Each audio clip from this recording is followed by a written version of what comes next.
আমি কথাই বলবো ইনকিলাব নিয়ে। কারণ আপনারা জানেন যে আমরা এই প্রাতিষ্ঠানিক কিছু টিম তৈরি করার চেষ্টা করছি, যেই টিমগুলো হবে মানবিক কাজ। 100 টাকা দিয়ে আমি মানবিক কাজ করবো, আমি বেশি আবার দাবি করি নাই। যদি বেশি দিতে মন চাই তাহলে দিবে, সমস্যা নেই। কিন্তু আজকে একটা ছেলে, আমি একবারে ডিটেলস বলি, একটা ছোট বাচ্চাকে যদি আপনি শেখান যে বাবা 10 টাকা ওই ফকির আঙ্কেলকে দাও, 10 টাকা ওই ফকির আন্টিকে দাও, ওনাকে দাও, তখন যদি বাচ্চা জিজ্ঞেস করে বাবা 10 টাকা কেন, আমি 10 টাকা দিই, আমি চিপস খাবো, চিপস খাবো, আমি এটা একটা অভিজ্ঞতা শেয়ার করতেছি। বাচ্চাটা বলবে যে বাবা আমি 10 টাকা দিয়ে আমি একটা চিপস খাবো, পটাটা খাবো একটা। তো বাবাটা বলবে যে বাবা তুমি জীবনে অনেক, তুমি যখন বড় হবে তখন তুমি অনেক খাইতে পারবে, কিন্তু তুমি যদি আজকে যে মানুষটা বিপদে পড়ছে ওর বিপদে যদি 10 টাকা দিয়ে যদি হেল্প করো, এই 10 টাকা কালকে তোমার 10 কোটি সমান হবে। কারণ নিয়ামত এমন একটা বড় জিনিস, কারণ আপনি 10 টাকা দিচ্ছেন যে বিষয়টা এমন না।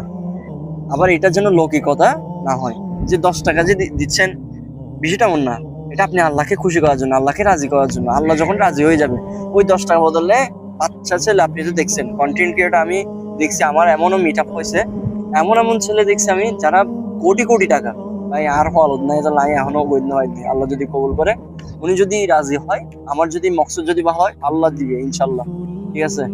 তো আমি এমনও ছেলে দেখছি 12-13 বছর ছেলে কোটি কোটি টাকার মালিক। কেমনে? নিয়ত শুদ্ধ ছিল, আল্লাহকে রাজি করছে, মানুষের জন্য কাজ করছে, মানবিক কাজ, আল্লাহ দিছে। তো ঠিক সেম আমরা এই জায়গায় এসে ভুল করি। আমরা বাচ্চাকে দিব ঠিক আছে, কিন্তু যেটা অপচয় সেটা আমি কেন করব, বাচ্চাকে কেন দিব? তো ওই 10 টাকাটা দেওয়া মানে বাচ্চাকে যদি শিখান যে আমি মানে তুমি এই 10 টাকাটা তুমি ওই ওনাকে দাও, তাহলে আল্লাহ এমন একটা মানে মানে মুহূর্ত তোমার আপনাকে দান করবে, এই 10 টাকাটা 10 কোটি টাকার সমান হয়ে যাবে। বুঝছেন?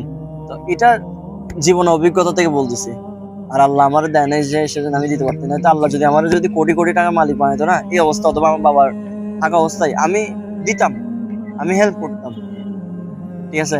ওই যাদের ইচ্ছা আছে তাদের টাকা নাই, আর যাদের টাকা আছে তাদের ইচ্ছা নাই। এই কথা হচ্ছে এরকম, মানুষের জন্য কাজ করে। আমি ভাই একটা জিনিস কথা বলি, জামা বলতেছে যে এই যে তুমি যে এত বড় মানবতার ফেরিওয়ালা হয়ে গেলা রেজা, তোমার ঘরে তো পাতিলে ভাত দেওয়ার মতো মানে টাকা নাই, তুমি এরকম ইনকাম করতেছো না। ভাই মানবিক কি শুধু টাকা দিয়ে কাজ করে?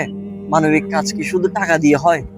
এই যে মনে একটা মানুষ ডিপ্রেশনে ভুগতেছে, ওকে আমি ডিপ্রেশন থেকে বের করে নিয়ে আসলাম, এটাও কি একটা মানবিক না? একটা মানুষ রাস্তায় পড়ে গেছে, হ্যাঁ অ্যাক্সিডেন্ট করছে, ওরা আমি তুলে মেডিকেলে দিয়ে আসছি, এটা কি মানবিক কাজ না? আমার থেকে 10 টাকা আছে, ওই মানুষটাকে একটা নাফা, এক পাতা নাফা কিনে দিতে হচ্ছে, আমি যে 10 টাকা দিয়ে একটা এক পাতা নাফা কিনে দিছি, ওইটা কি মানবিক কাজ না? মানবিক কাজ শুধু কি আমার থেকে কোটি কোটি টাকা থাকতে হবে, ওই কোটি কোটি টাকা থাকলে মানবিক কাজ হবে? এটাই কি মানবিক কাজ? না। আমাদের চিন্তাধারা খুবই নোংরা হয়ে গেছে। ঠিক আছে? খুবই নোংরা হয়ে গেছে।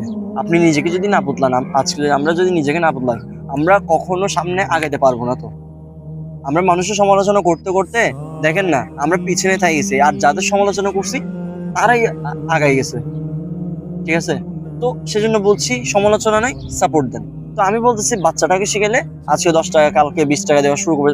তো আল্লাহ দিলে ওর বড় হওয়ার পর ইচ্ছা শক্তি জাগবে। হয়তো আমার বাবা আমাকে ছোট কাল থেকে শিখেছে যে কি 2 টাকা থাকলে ফকিরকে দাও, 10 টাকা থাকলে ফকিরকে দাও। তোমার যদি ব্যাকআপ দেওয়ার মতো যদি টাকা থাকে, তাহলে ওইটা দিয়ে ওইটা রাখো, আর কিছু টাকা তুমি ফকিরকে দাও। ঠিক আছে? আমাকে এভাবে শিখাইছে। আলহামদুলিল্লাহ আজকে আমার মনে হচ্ছে চিন্তাধারা ওইরকম হয়ে গেছে, কারণ আমার আব্বা আমারে শিখাইছে এরকম, হয়তো আমার আম্মা আমারে শিখাইছে এরকম হয়তো। কিন্তু বিশ্বাস করবেন, কিছু কিছু মানুষের কথাগুলো শুনলে নিজের থেকে আরো ছোট লাগে, আসলে নিজেকে ছোট লাগে যে এরকম মানুষগুলোর সাথে আমার সম্পর্ক, এরকম মানুষগুলোর সাথে আমার আত্মীয়তা, এরকম মানুষগুলোর সাথে আমার বন্ধুত্ব, এরকম মানুষের সাথে আমার, আমি ওদের বড় ভাই, এরকম মানুষগুলো আমার ছোট ভাই, এরকম মানুষগুলো আমার প্রতিবেশী। আমার তখন এরকম মনে হয়, কারণ আমার যে চিন্তা ভাবনা, ওইরকম মানুষগুলো তো ওই চিন্তা ভাবনা তো তৈরি হয় নাই। তো নিজের থেকে লজ্জা লাগে যে ছি, কাদের সাথে আমি বন্ধুত্ব করতেছি, কাদের সাথে আমি আত্মীয়তা করতেছি, কাদের সাথে আমি প্রতিবেশী হিসেবে আছি, কাদের সাথে আমি বড় ভাই হিসেবে চলতেছি, কাদের সাথে আমি ছোট ভাই হিসেবে চলতেছি। তখন আমার নিজের থেকে লজ্জা লাগে। কারণ মানবিক কাজ করতে টাকা লাগে না, চিন্তা ভাবনা শুদ্ধ হইলে, নিয়ত যদি সলিড থাকে, তার মানবিক কাজ হয়। আমাদের ইনকিলাব ফ্যামিলির কার্যক্রমটা এটাই। ঠিক আছে? এর বড় কিছু না। সেজন্য বলছি আমাদের সাথে জয়েন্ট হইতে হবে বিষয়টা এমন না। আমরা কিন্তু প্রত্যেকটা জায়গায় আমরা যতটা প্রতিষ্ঠানে গেছি, প্রতিষ্ঠানে আমরা বলেছি যে আপনার কি মানবিক কাজ করার ইচ্ছা আছে, ইচ্ছা থাকলে আমাদের সাথে কোলাবরেট করতে পারেন। আবার অনেকজন বলেছে কি না ভাই আপনাদের সাথে কোলাবরেট করতে পারবো না, কারণ আপনাদের ইনকিলাব মঞ্চের সাথে ইনভলভ হয়তো এরকম টাইপের বলছিল। আমি তো ক্লিয়ার করছি এটা, বাট এখানে আমি আরেকটা কথা বলছি, ঠিক আছে আমাদের সাথে জয়েন করেন না, কিন্তু হ্যাঁ আপনাদেরকে যে থিওরিটা আমি দিলাম যে মাসে 100 টাকা, ওই মাসে 100 টাকা নিজের টাকা দিয়ে অন্তত একটা মানবিক কাজ করিয়েন আল্লাহকে খুশি করার জন্য। এটাও একটা মানবিক কাজ। ইনভলভ হইতে হবে আমাদের টিমের সাথে, বিষয়টা এমন না। এখানে একটার ভিতরে সবকিছুই বলছি, শুধু বুঝে নিবেন, ঠিক আছে, শুধু বুঝে নিবেন। আর আরেকটা কথা, জ্ঞান দেওয়ার আগে সেই জ্ঞানটা নিজের মধ্যে রাখার চেষ্টা করবেন। আরেকটা কথা আমি শুনছি যে মানে একটা 22 বছরের যুবক থেকে 40 বছরের সফলতা ব্যক্তির মানে ওই সফলতাটা আশা করে 22 বছরের ছেলের কাছে, বুঝছেন? তো 40 বছর কেন? সে 40 বছর ব্যক্তিটা কি 22 বছর ছিল না, নাকি ডাইরেক্ট সে 40 বছর চলে গেছে? তো 22 বছর থাকা অবস্থায় সে যুবকটা কেমন ছিল? ওই 40 বছর বুড়োটা 22 বছর থাকা অবস্থায় কেমন ছিল? তারে জিজ্ঞেস করি। এইসব রেফারেন্স দিয়ে কোনো লাভ নেই, ঠিক আছে? তা আমরা ভাই মানুষ মানুষের জন্য। আমার ইনকাম, টাকা, আর্নিং এগুলো পরের বিষয়। আমি বুড়োর করে এখন মরে যেতে পারি, আমার মরার পরে আমি মরে গেলে টাকাটা আসবে কোত্থেকে? আমার টাকাটা যাবে কোথায়? ওই তখন যেগুলো মানে ফড়ো করে সেগুলো এসে টাকা মানে টানাটানি শুরু করে দেয়, বুঝছেন? তো যাই হোক, অনেক কথাই বললাম, কিছু মনে করবেন না। আপনারা আমাকে গালি দিলেও আমি আপনাদের সাথে কোলাবরেট করব, আপনারা আমাকে ভালোবাসলে আমি আপনাদের সাথে কোলাবরেট করব। তো একটাই রিকোয়েস্ট করব, যাই কিছু করেন একটা মানবিক কাজ করার চেষ্টা করবেন, মাসে অন্তত একবার মানবিক কাজ করার চেষ্টা করবেন, কারণ এটা আমার অন্তর খোরাক হয়ে গেছে।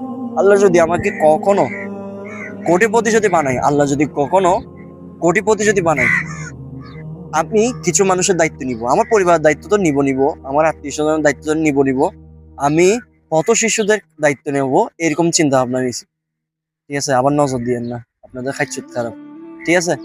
ভালো থাকবেন, সুস্থ থাকবেন, দোয়া রাখবেন। আপনাদের নগণ্য ছেলে, আপনাদের নগণ্য বন্ধু, আপনাদের নগণ্য ছোট ভাই, বড় ভাই সৈয়দ রেজা। ভালোবাসা রাখবেন অবিরাম। আসসালামু আলাইকুম ওয়া রাহমাতুল্লাহি ওয়া বারাকাতুহু। ইনকিলাব ফ্যামিলি, আমরা সবার।